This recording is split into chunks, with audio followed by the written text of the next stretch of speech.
Europe 1, 9h03. L'interview découverte, Caroline Roux, votre invité ce matin est un ancien prisonnier multirécidiviste et s'il a réussi à s'évader, à s'échapper de cet univers carcéral, c'est grâce aux mots. Bonjour Laurent Jacquat. Bonjour. Alors vous avez été incarcéré à l'âge de 18 ans pour homicide après avoir été attaqué par des skinheads. Vous avez alterné récidive, braquage, évasion. Vous avez passé 25 ans de votre vie en prison dans les pires centrales de France. 5 ans à l'isolement. Vous en êtes sorti en 2010. Est-ce qu'il vous arrive parfois de vous réveiller encore avec l'impression d'y être en prison ? Non, pas du tout. Non, ça fait 6 ans que je suis sorti et ça se passe très très bien. En fait, j'aime bien la liberté. C'est pas un cauchemar pour moi, hein, tout va bien. Et vous êtes toujours battu contre l'emprisonnement ? Bah oui, je me suis évadé parce que l'homme ne peut pas supporter d'être prisonnier, quoi. Je veux dire, c'est plus fort que moi. Il fallait que je sorte, absolument. Et en prison, vous étiez dans une spirale de violence. Vous étiez considéré comme un individu dangereux, en prime condamné à 30 ans, séropositif. Un jour, vous avez rencontré, Thomas disait la lumière au bout du tunnel, ça a fait l'objet d'une chanson, on va y revenir, un professeur de philosophie. Ouais.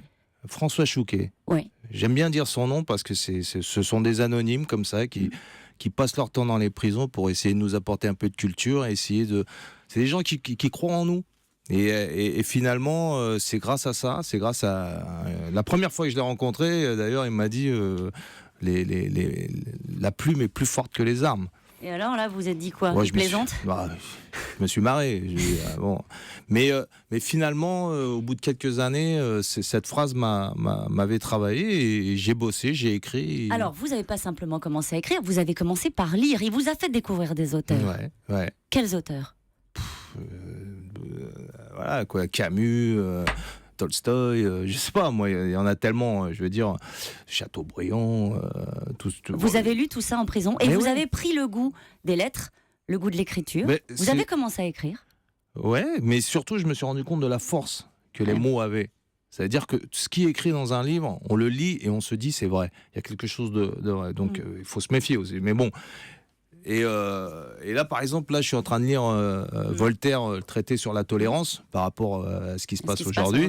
Et je veux dire, il y a des choses qui sont puissantes, quoi. Et vous avez commencé à écrire, je le disais, et pour la première fois, il y a quelqu'un qui a posé les yeux sur ce que vous écriviez. Ça a changé votre vie. Ouais, ce prof, moi j'écrivais de mon côté. Bon, j'avais passé des années au quartier d'isolement, on s'emmerde un peu, quoi.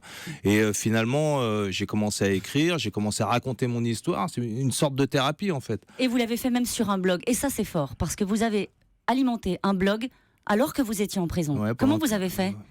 Ça, c'est secret, ça. Je ne le dirai jamais. Mais c'est vrai que l'administration pénitentiaire, il y a la censure. Donc, on est obligé de passer par... Bon, mais moi, j'ai trouvé une solution pour éviter la censure. Donc, pendant 4 ans, j'ai écrit ce blog et qui était sur le Nouvel Obs. Donc, c'était le premier blog d'un détenu. D'ailleurs, aujourd'hui, tout le monde en a. Mais Et dans le dos de l'administration pénitentiaire, vous avez même réussi à écrire un livre, à le faire éditer. Ça s'appelle La guillotine carcérale. Ouais. Comment est-ce qu'ils vous regardaient, vos co-détenus ou les responsables de la prison ? Ils savaient que c'était vous ? Oui, bien sûr. Mais moi, je disais que c'était un fou qui se faisait passer pour moi à l'extérieur. Et on vous croyait ? Non. Alors, Laurent Jacquat, vous étiez en prison à Poissy et vous avez fait une rencontre. Une rencontre avec Grand Corps Malade. À votre sortie, vous avez fait une chanson, tous les deux. En 2000, il se met à écrire sa nouvelle arme pour survivre face au système.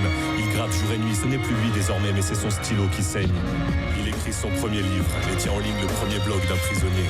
Ses œuvres transpercent les portes blindées. Maintenant, plus personne ne peut nier qu'il est vivant, qu'il existe. Vous dans ce texte-là, c'est vous qui l'avez écrit. Il y a quelques formules qui sont de vous. Oui, il y a une formule qui, avant, je m'évadais au pistolet. Aujourd'hui, je m'évade à l'épistolaire. Donc,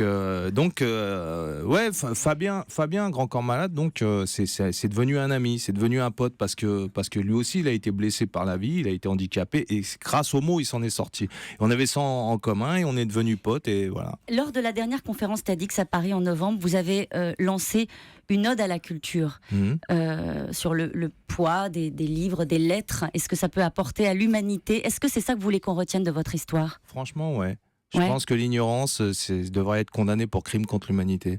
Je trouve qu'on devrait apporter de la culture, que ça soit ici ou en prison ou ailleurs.